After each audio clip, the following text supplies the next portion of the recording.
ओम श्री गणेशाय नमः। ओम श्री सरस्वत्यै नमः। नमस्कार मित्रों, आज हम लोग संस्कृत भाषा का अध्ययन करेंगे। संस्कृत भाषा के अध्ययन करने में सबसे पहले हम लोग संस्कृत भाषा का व्युत्पत्ति जानते हैं।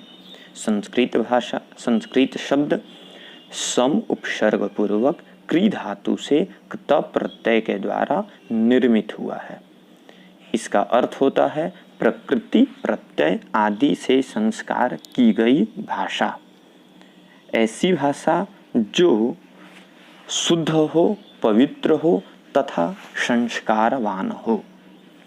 अब संस्कृत जानने के लिए हमें संस्कृत के भाषा के प्रमुख अवयवों को जानना अति आवश्यक है। संस्कृत भाषा के प्रमुख अवयव को अब हम लोग जानते हैं। संस्कृत भाषा के प्रमुख 4 अवयव हैं। यथा सर्वप्रथम अवयव है प्रकृति। धातु और शब्द का मूल रूप प्रकृति कहलाता है। धातु भू पठ गम धातु है और शब्द राम, श्याम, रमा इत्यादि है। हम लोग जब धातु और शब्द पढ़ेंगे उस समय इसके बारे में विस्तृत जानकारी आप लोगों को प्रदान की जाएगी। अभी आप लोग केवल प्रकृति का इतना ही अर्थ जाने कि धातु और शब्द का जो मूल रूप होता है उसे प्रकृति कहते हैं। अब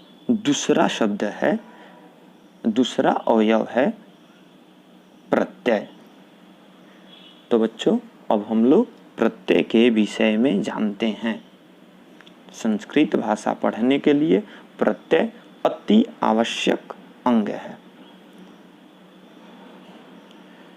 धातु और प्रातिपदिक के अंत में लगने वाले शब्द को प्रत्यय कहते हैं।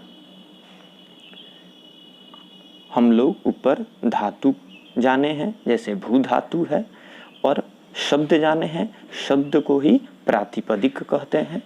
इन शब्दों के और धातुओं के अंत में लगकर जो मूल शब्द का निर्माण करता है, पद का निर्माण करता है, उसे प्रत्यय कहते हैं। प्रत्यय के अनेक भेद हैं। इस विषय पर भी हम लोग आगे विस्तृत रूप से चर्चा करेंगे। बंधुओं, अब हम लोग संस्कृत भाषा के प्रमुख अवयव में तीसरे अवयव को जानते हैं। तीसरा अवयव है उपसर्ग। धातु से पहले लगने वाले शब्द या को उपसर्ग कहते हैं। उपसर्ग निश्चित है और जब हम लोग उपसर्ग पढ़ेंगे तो उसके बारे में भी जानेंगे। प्र, परा, अपशम, अनु, अव इत्यादि उपसर्ग हैं।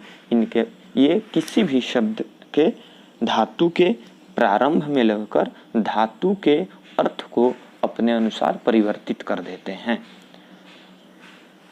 उपसर्ग के भी बारे में हम लोग आगे विस्तृत रूप से चर्चा करेंगे। संस्कृत भाषा का प्रमुख अवयव में चौथा अवयव है निपात। निपात जैसे च, वा, ही आदि इत्यादि के रूप में हम लोग इसका ग्रहण करते हैं, इस विषय को जानते हैं।